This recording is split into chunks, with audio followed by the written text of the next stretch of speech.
Oh, I always look at this pile and I think, goodness gracious, how am I ever going to read all of these books? Somehow I managed last year. I'm sure I can manage this year. Hello everyone and welcome back to my channel. My name is Kate and today we're going to talk about the books that I've chosen for my 2024 TBR. This video is quite surreal for me because 10 months ago I put up my first video on YouTube, which was my 2023 TBR, and I have been making booktube YouTube videos ever since, talking about books, talking about my journey in university, and I have been overwhelmed with the amount of support that I've received from you all. So I just wanted to start this video off saying thank you so much for all of your support. And if you haven't subscribed to me already, please go ahead and do so. It helps me out so much and allows me to continue making videos like this. So without delaying anymore, let's get into the 24 books that I've chosen for 2024. So last year for 2023, I chose 21 books out of my current TBR that I wanted to read. And this year I've chosen 24 books, partially because it's 2024 and I kind of loved the symmetry of it. The other part of it is that I read 37 books in total in 2023. So, and that's including my 21 books that I chose as a part of my 2023 TBR. But it also includes books that I read for university, but I've still sort of curated this 2024 TBR mainly around just my mood for reading. So I did realize that last year the books that I'd chosen for 2023 were very emotionally heavy books. A lot of them were brilliant and so well written, but the stories were very emotionally intense and left me feeling quite drained at the end of it. Now, that's not to say that I haven't chosen some of those books here today, but I have really tried to kind of focus in on making my 2024 TBR a little bit lighter emotionally. Let's stop rambling, let's get into it. So I've done the same thing that I did last year, whereas I have divided the books into shorter reads, medium reads, long reads, and then I have an additional category this year, which is extra long reads, or if you're Irish like me, reads. So let's talk about those. So for the shorter reads this year, a shorter read for me is anything that is under 150 pages long. I have 7 books, and one kind of is on the border. So these are all the books, the shorter read books. So let's just talk about it.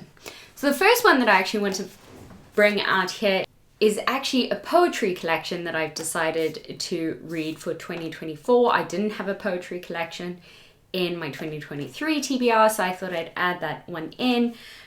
This is Sappho's Stung with Love Poems and Fragments, and a collection of poems by Sappho. By turns subversive, erotic and poignant, Sappho is one of the most versatile and exquisite poets in classical literature. Invoking female deities, Sappho summons the muses for inspiration and beseeches Aphrodite's allegiance in battle of the heart, while episodes from the Trojan War are told from a woman's perspective, as Helen makes her fateful choice between family and love. Here too, Sappho sings the lives of mortals as a lover describes the torments of unrequited lust. A mother speaks tenderly to her daughter, and young bride leaves their home to meet their new husbands. Ranging from the Homeric narratives to depictions of intense personal experience, the songs of Sappho are elegant, subtle evocations of love and passion. So I pulled this out. I bought this Can't remember if it was last year or the year before, but I did want to read these poems because I also wanted to read, which is also on my 2023 TBR list, the novel After Sappho by Selby, Wynn, Schwartz, and this, longlisted for the Booker Prize in 2022.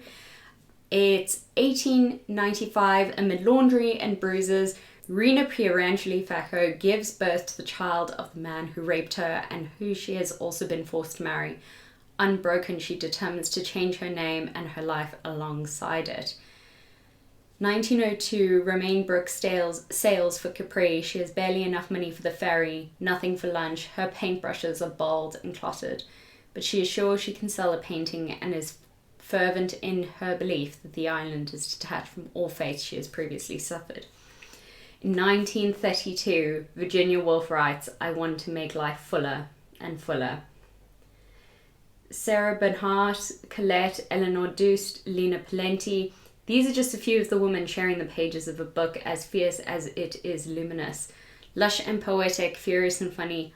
After Sappho is a novel that celebrates the women and trailblazers of the past, their constant efforts to push against the boundaries of what it means and can mean to be a woman, that also offers hope for our present and our future.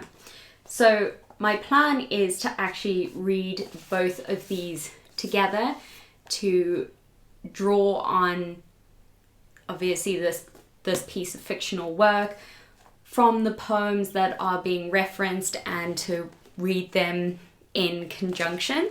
So that is one book from the shorter reads and one book from the medium reads that I'm hoping to actually read together.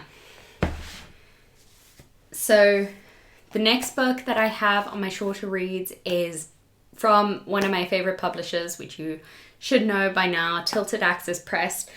So distant from my life, Monique Ilboudo.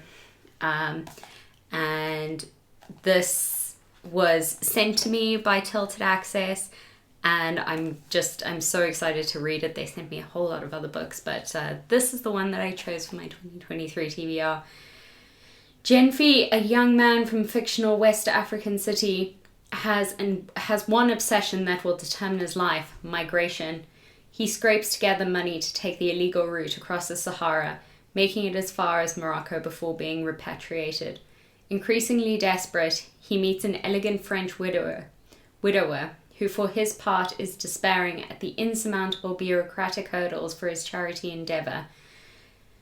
A window opens to opportunity, but it will also bring tragedy. Sounds perfect. It's a piece of translated work, and I am very, very much excited to read this one. A Birkenby writer, activist and academic whose work focuses on the promotion of women's rights and citizenship. Well, this is fascinating. There seems to be a little bit of a trend with these first couple of books that I'm pulling together. But anyway, moving on to another translated book. This is M by Kim Thuy, and it is translated, again, a piece of translated work by Sheila Fleischman. A novel of the emotional intricacies of trauma and exile. Emma Jade and Louise are born into the havoc of the Vietnam War, orphaned, saved and cared for by adults coping with the chaos of Saigon. In freefall, they become children of the Vietnamese diaspora.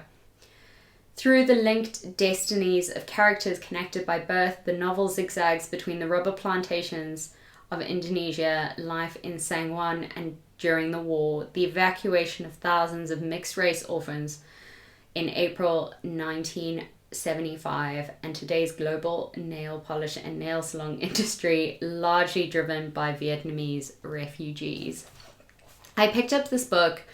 It was one of the shortlists for the Dublin Literary Awards last year, so I picked it up at that event. And it didn't win. It wasn't the winner. I do have the winner. Here's the winner, which I will be reading this year, but I was particularly intrigued by this book, and so I picked it up and I definitely want to read it this year. So Yes, this is the winner of the Dublin Literary Awards. Let me just take that out here. This is Marjan Mon Amour by Katja Oskar, and this won the Dublin Literary Prize last year. Also translated by Joe Heinrich. A woman approaching the invisible years of middle age abandons her failing writing career to retrain as a chiropractist. In East Berlin, suburb of Marjan, once the GDR's largest prefabricated housing estate. From her intimate vantage point at the foot of the clinic chair, she observes her clients and co-workers listening to their stories with empathy and curiosity. Part memoir, part collective history, Katja Oskam's love letter to inhabitants of Marjan is a tender reflection on life's progression and our ability to forge connections in the unlikeliest of places. Each client's story stands alone as a beautifully crafted vignette, but together they form a portrait of a community. Now, I know that I'd said that I was trying to move away from the emotionally intense books this year, but that doesn't seem to be happening. I think we are hitting ourselves right into the emotionally intense part. This video is going to be long, so I do hope you have a cup of tea or something to drink while we go through this whole process. Next one, another piece of translated work. Goodness gracious, I wonder how many pieces of translated work I've pulled out. But you know me and translated works, I am just a nut for them. So this is Paradais, translated by Sophie Hughes by Ferdinand Michel. Inside a luxury housing complex, two misfit teens sneak around and get drunk. Franco, lonely, overweight, and addicted to porn, obsessively fantasizes about seducing his neighbor, an attractive married woman and mother, while Polo dreams about quitting his grueling job as a gardener within the gated community and fleeing his overbearing mother and their narco-controlled village. Each facing the impossibility of getting what he thinks he deserves, Franco and Polo hatch a mindless and macabre scheme.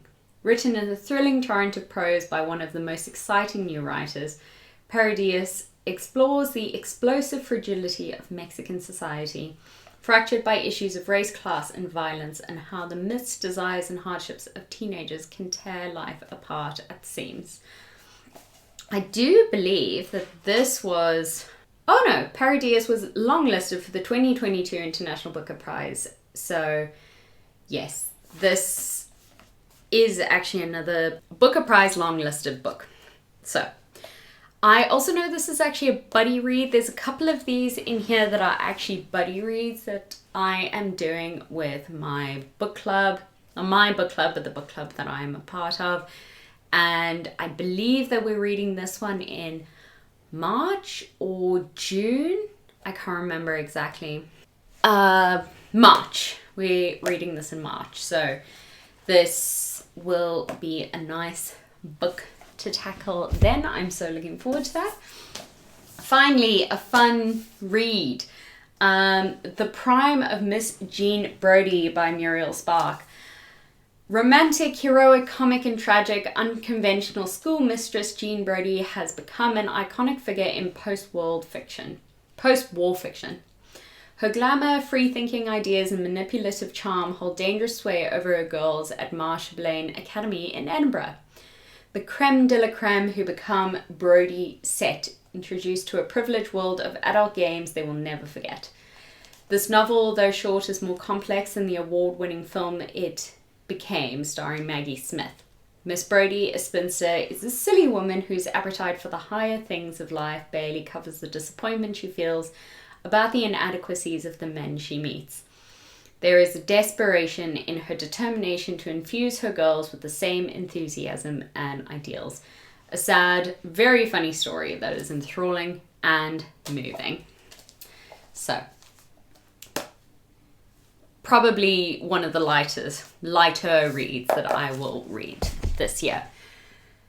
And then finally on the shorter book list, this kind of straggles. I think this is just over 150 pages. So I put it in the shorter book list, shorter book category, but it does kind of sit on the border. This is The Summer Book by Trove Janson. This was recommended to me by my friend Anne. An elderly artist and her 6-year-old granddaughter, while away a summer together on a tiny island in the Gulf of Finland, gradually the two learn to adjust to each other's fears, whims and yearnings for independence, and a fierce yet understated love emerges, one that encompasses not only the summer inhabitants but the island itself, with its mossy rocks, windswept firs and unpredictable seas. This apparently is such a lovely, lovely feel-good book, and as the name intends, The Summer Book, I will absolutely be picking this up over the summer. I think it will just blend so nicely into the fact that I'm living in the countryside and I can think that I'm on some sort of remote island in Finland. Okay, so those are all the short reads. The next pile that we have here is the medium read. So this is anything that is, I suppose, over 150 pages long up until 500 pages long, I believe, although I don't think any of these are actually 500 pages long. So the first book that I have here is Jude the Obscure by Thomas Hardy. This is actually one of the books that I will be reading as a part of my master's program. We are starting some work on Thomas Hardy, I believe in April. So this will be one of the earlier books that I read this year. And I've only read Tess the D'Urbervilles of Hardy's, which I have such conflicting feelings about. But Jude the Obscure sounds a little bit better. Jude Fawley is a rural stonemason with intellectual aspirations, frustrated by poverty and the indifference of the academic institution at the University of Christminster. His only chance of fulfillment seems to lie in his relationship with the unconventional free-thinking cousin, Sue Bridehead. But life as social outcasts prove undermining, and when tragedy occurs, Sue has no resilience and Jude is left in despair. Hardy's portrait of Jude, the idealist and dreamer who is a prisoner of his own physical nature, is one of the most haunting and desperate of his creations. Jude the Obscure is a dark yet compassionate account of the insurmountable frustrations of human existence, which reflect Hardy's yearning for the spiritual values of the past and his despair at their decline. Maybe not a light read, but hopefully lighter than Tess. If anyone's read Jude the Obscure, please do let me know what you think about it. Okay, the next one that I have is Homegoing by Ya Ghazi. This was a gift, I believe, last year. Fia and Essie, two sisters with two very different destinies, one sold into slavery, one a slave trader's wife. The consequences of their fate reverberate through the generations that follow, from the Gold Coast of Africa to the plantations of Mississippi, from the missionary schools of Ghana to the dive bars of Harlem. Spanning continents and generations, this book is a miraculous novel, an intense, heartbreaking story of one family, and through their lives, the story of America itself. I am so excited to read this. My sort of passion around slave narratives is something that I think most people are aware of, and even though this doesn't really tend to be around a slave narrative, it's got that clear, impactful side to it, which I can't wait to read. So I'm very excited for that.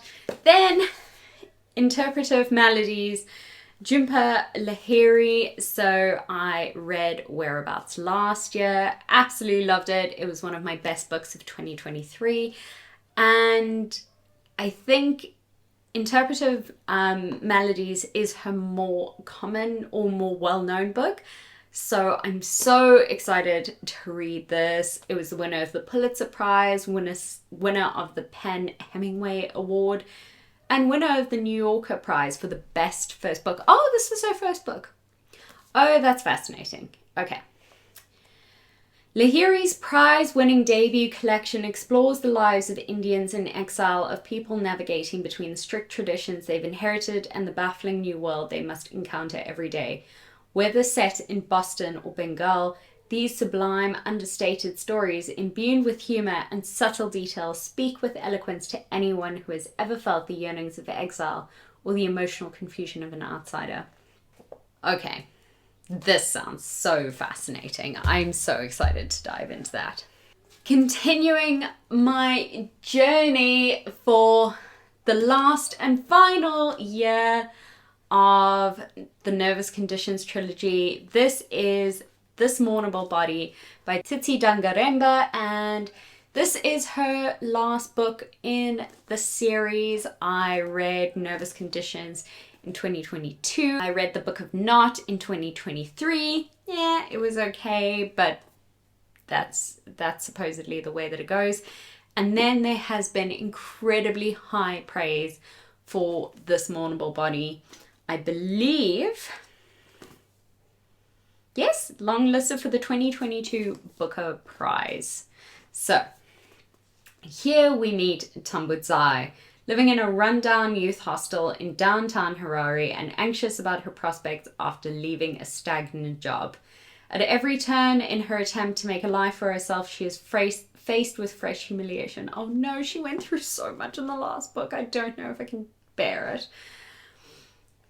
She is faced with fresh humiliation until the painful contrast between the future she imagined and her daily reality ultimately drive her to a breaking point. It was about to happen. It was due to happen. In this tense and psychologically charged novel, Dangarembga channels the hope and potential of one young girl and a fledgling nation to lead us on a journey to discover where lives go after hope has departed. Oh, I don't think I'm emotionally prepared for this book yet, but I have loved reading this series. I've loved reading all of them. I'm so excited to read this one, but then I'm going to be so sad when they're done. Nervous Conditions was honestly such a good book. I loved that book so much, and so if you haven't read any of Dangarembga's work, I would highly recommend picking up Nervous Conditions, and we will see how we get on with This Mournable Body. The next one that I've got is James Baldwin's Notes of a Native Son. I read his famous novel Giovanni's Room, which I think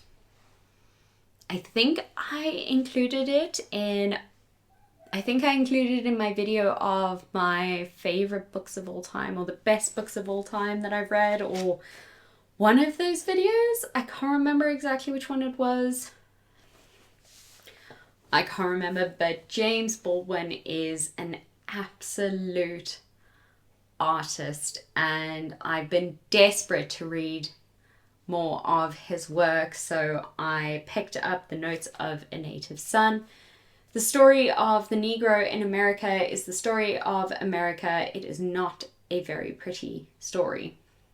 James Baldwin's breakthrough essay collection made him the voice of his generation, raging over Harlem in the 1940s. Movies, novels, his preacher father, and his experiences of Paris, Giovanni's Room, capture the complexities of black life at the dawn of the civil rights movement with an effervescent wit and prophetic wisdom. I'm so excited. Oh my goodness me. Can't wait to dive into more of James Baldwin's work. The next book that I have here is Miss Pettigrew Lives for a Day by Winifred Watson. This is so cute. It's one of the Persephone books, and it just looks really adorable. Probably one of my sort of happy reads for the year. It doesn't really have a blurb, just an extract from the book, which looks so cute. You shouldn't wear those muddy browns. They are not your colour. Oh, Miss Pettigrew jumped. Certainly not. Where is your taste? Where's your artistic discrimination? And your makeup's wrong. Just looks super cute. I'm so excited to dive into this. It's kind of a light-hearted read throughout the year. Okay, keeping along the trend, last year out of the Penguin Orange editions, I read Shirley Jackson's We've Always Lived in the Castle. And this year I'm going to read The Joy Luck Club by Amy Tang. And this I've wanted to read for such a long time. I'm really, really excited. In 1949, we have also got a period going on here. This is like a 1940s theme going on. 1949, 4 Chinese women, recent immigrants to San Francisco, gather to play mahjong, remember the past and gossip into the night. United in unspeakable loss and new hope, they call themselves the Joy Luck Club. With wit and sensitivity, Amy Tang examines the sometimes painful, often tender memories that reveal these women's strength and worries and determinations, which their American-born daughters reject as irrelevant. The daughters in turn recall pivotal moments of their own past, but believing their mother's expectations have stemmed their ability to face the uncertainties of the future. Amy Tang's debut novel, goodness gracious, this was her debut, widely regarded as a modern classic, shows us how the inheritance of pain and unsaid secrets can lead to misunderstanding, and yet how love can still undo the damage and provide reconciliation. I can't wait. I absolutely can't wait. It's going to be so hard to choose which one of these books I'm going to read first. But we're still on the medium length book train. The next book that we have here is Augustus by John Williams. Now, John Williams Stoner is absolutely one of my favorite books of all time, and I think I've spoken about it on my channel before. And I picked up Augustus. I think this is his only other novel that he wrote. I'll double check myself on that. But this is the story of Augustus Caesar. After the brutal murder of his great-uncle Julius Caesar, Octavian, a shy and scholarly youth of 19, suddenly finds himself heir to the vast power of Rome. He is destined, despite vicious power struggles, bloody war, and family strife, to transform his realm and become the greatest ruler the Western world has ever seen. Augustus Caesar, the first Roman emperor. So excited. If Stoner is anything to go on, then this is going to be brilliant, and I just cannot wait. We're almost done with the medians. Next one that we have is William Faulkner's The Sound and the Fury. This is depicting the gradual disintegration of the Thompson family through 4 fractured narratives. The Sound and the Fury explores intense, passionate family relations where there is no love and only self-centeredness. At its heart, this is a novel about lovelessness. Only an idiot has no grief, only a fool would forget it. What else is there in this world sharp enough to stick to your guts? Goodness. This is probably not going to be a fun, happy read, but I've heard really good things about this, especially reading it as a literary student. So if you have read this, please do let me know what you thought about in the comments below. Right, last medium book, exciting, is Christopher Isherwood's Goodbye to Berlin. Haven't read anything else by Christopher Isherwood, even though I know that he is so incredible and so popular. So this is going to be my first Isherwood book, and I absolutely cannot wait. Set in the 1930s, there's definitely a time period that we're focusing in on. Subconsciously, I've focused in on this time period. Set in the 1930s, Goodbye to Berlin invokes the glamour and sleaze, excess and repression of Berlin society. Isherwood shows the lives of people a threat from the rise of the Nazis. A wealthy Jewish heiress, Natalie Lardner, a gay couple, Peter and Otto, and an English upper-class waif, the divinely decadent Sally Bowles. Oh my gosh, this sounds incredible. Oh, I want to read this now. This sounds so good. Okay. Those are all the medium books. So we've gone through short reads, we've gone through medium reads. Let's do long reads. So last year, I think long reads, I had 3 books that were above 500 pages. This year we have 4. Now, to be fair, like, I think most of these books are like bordering 500 pages. Did I say 500,000 earlier? If I did, I meant 500. I hope you know that. But I figured they do kind of sit within the large book category, so that is what we are going to look at now. So what I'm actually currently reading is The Hyacinth Girl by Lyndall Gordon. This is an exploration of the Emily Hale T.S. Eliot letters that were uncovered in Princeton a couple of years ago. They had been sealed for 50 years and now they have been released to the world, and it talks about the close personal relationship that T.S. Eliot had with Emily Hale throughout his career and how she was his muse. I have read parts of this book before, so I am making sure that I finish reading it from top to tail this year. And if you want to know more about the Eliot Hale letters, then please go take a look at my video that talks about them. I will leave that link up here.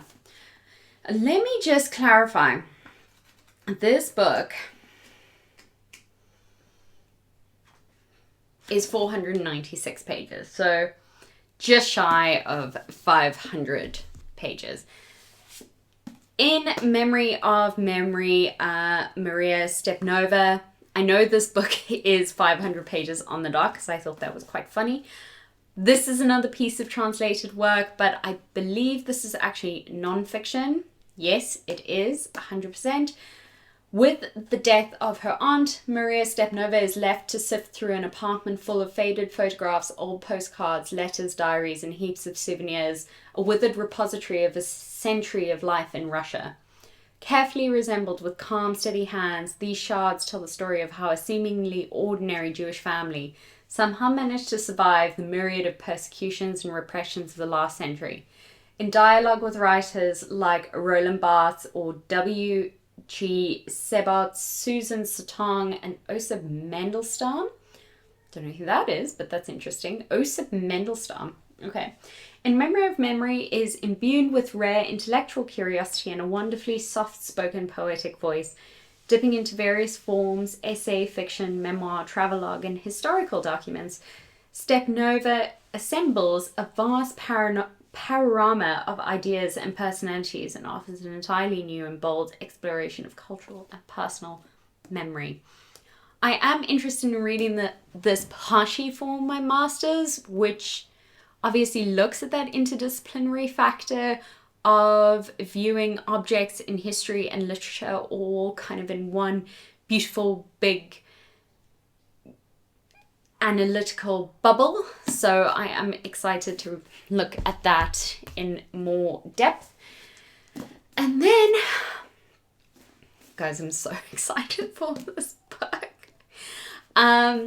My next one here is Charlotte Bronte's Villette, and I haven't read this Brontë. I think I've read all the other Brontes, but I haven't read this Brontë. Often acclaimed as her greatest and most mature work. Interesting. Charlotte Bronte's last, most autobiographical novel drew on her own unhappy experiences as a governess in Brussels to create a powerful study of unrequited love. Lucy Snow is alone with our friends and family when she sets sail from England to find work at a girls' boarding school. She struggles with unruly pupils and with her own troubling passions, first for the school's English doctor and then for a dictatorial professor, Paul Emmanuel. I'm so excited about this. And if I remember correctly, yeah, this is about... Let's get rid of the notes. Not get rid of the notes, but not include the notes. 586 pages, so just over 500 pages. So that's fine. And then what I'm hoping is going to be my happy book for the year is Flora Thompson's Lark Rise to Candleford. If you guys don't know, this was a BBC TV show that I watched as a child, and I didn't realise that it was based on a book, Lark, Candleford. And I came across this in my secondhand bookstore and I got so excited. I didn't realise that it was based on a book. And it's, I believe, the newer version, granted this is obviously secondhand, this is the older version, but the republished version is in the Penguin Blue Classics edition, so it is considered a classic, and it sounds great. Okay. In the rural hamlet of Lark and the nearby market town of Candleford, life is marked by the pattern of the seasons and the customs of the countryside. Seen through the eyes of young girl Laura as she makes her way in life, Lark to Candleford portrays May Day celebrations and forgotten children's games, harvest times and traditional songs, farm workers and craftsmen, friends and relations, rivalries and lasting friendships. Based on Flora Thompson's own memories of her childhood in Oxfordshire at the end of the 19th century, this semi-autobiographical account is an endearing portrayal of a vanished way of life in a lost corner of England. I mean, I just see this as like a different Austen. I mean, I don't know if it's going to be like that. I kind of see this as like a combination of Austen and George Eliot. That's kind of the vibe that I get from this. Like a mashup of those two, but I'm so excited to read this. That is all the long reads. Oh, how long is this book? I think this is the longest long read. Yes. I lied entirely. This is 537 pages. So actually, Villette is the longest one. So these are all just sort of around the 500 page mark. But then I've got 2 extra large reads this year because 2024 is the year of big books. I like big books and cannot lie. I know that doesn't work, but anyway. Oh, I'm setting myself up for failure. I can see it. But I am going to attempt to read these 2 big books this year. And I've already started this one. I'm hoping that I can... Oh, I'm laughing because I don't think I'm going to be able to do this, but I'm hoping to read this in the first half of the year and this in the second half of the year. So July onwards, January onwards. So the first big book or extra large book or large book that I have is 832 pages in the large hardback version. I've also downloaded the audiobook for this because I think that's going to help so much. But this is The Luminaries by Eleanor Catton, and I have had this book on my shelves for a long time. Everyone I think who has read this book has enjoyed it, but it's really long and it's very complex apparently. Okay, breaking away from a time period here, guys. It is 1866 and Walter Moody has come to make his fortune upon the New Zealand goldfields. On the night of his arrival, he stumbles across a tense gathering of 12 local men who have met in secret to discuss a series of unresolved crimes. A wealthy man has vanished, a whore has tried to end her life, and an enormous sum of money has been discovered in the home of a luckless drunk. Moody is soon drawn into the mystery and network of fates and fortune that is as complex and exquisitely patterned as the night sky. Shortlisted for the Man Booker Prize in 2013. Okay, 823 pages. I mean, that's big. text as well. Big pages, big text. I think it will be okay. Jonathan Strange and Mr. Norrell was about 1,000 pages, but that book was like half of the size, like page size, but relative. All right, the next long book that I want to attend this year. I don't know why I've done this to myself, but 2024 is the year for big books. So let me know in the comments down below what big book you are going to read this year. I would love to know. I would absolutely love to know. So the second half of the year, the big book that I'm going to read is The Books of Jacob by Olga Tokarczuk. I read her book, Drive Your Plow Over the Bones of the Dead, and I loved it. Absolutely loved it. I think she is such a phenomenal writer, and she won the Nobel Prize. I think it was now 2 years ago or 1 year ago. I can't remember, but I love the way she writes. I think this is absolutely fantastic. And this book is translated by Jennifer Croft, who has also written a book that came out last year called Homesick, which I wanted to put on my TBR, but it got bumped for some of the other books, but you never know, I might still end up reading it this year. But Jennifer Croft is a fantastic, fantastic translator. So, The Books of Jacob. In the mid-18th century, as new ideas begin to sweep the continent, a young Jew of mysterious origins arrives in a village in Poland. Before long, he is changed, not only his name, but his persona. Visited by what seems to be ecstatic experiences, Jacob Frank casts a charismatic spell that attracts an increasingly fervent following. In the decades to come, Frank will traverse the Habsburg and Ottoman empires, throngs of disciples in his thrall as he reinvents himself again and again, converts to Islam and then to Catholicism, is pillared as a heretic and revered as a messiah, and wreaks havoc on the conventional order, Jewish and Christian alike, with scandalous rumors of his sect's secret rituals and the spreading of his increasingly iconoclastic.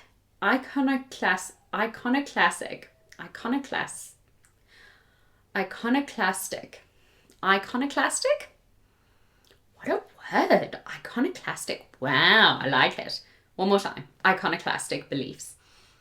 In The Books of Jacob, her masterpiece, 2018 Nobel Prize in Literature laureate Olga Tokarczuk writes the story of Frank through the perspectives of his contemporaries, capturing Enlightenment Europe in the cusp of precipitous change, searching for certainty and longing for transcendence.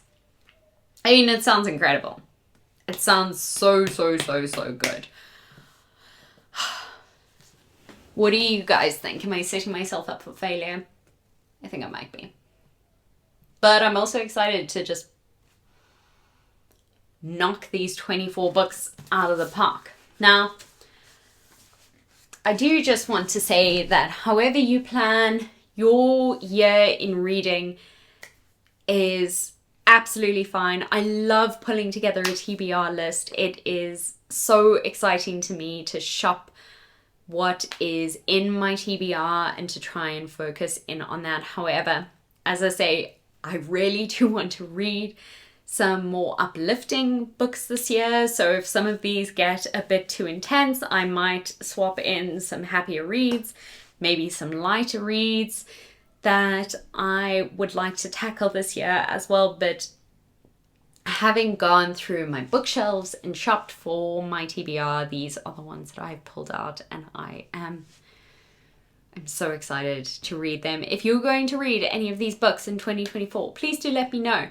And as always, if you've enjoyed this video, please give it a thumbs up, like, subscribe, comment, save, send, spread the word, because over the last 10 months, I have loved making these videos for you all, and I hope you have loved watching them as much as I have loved making them. So thank you everyone for your support, and I hope you have a wonderful day. Bye.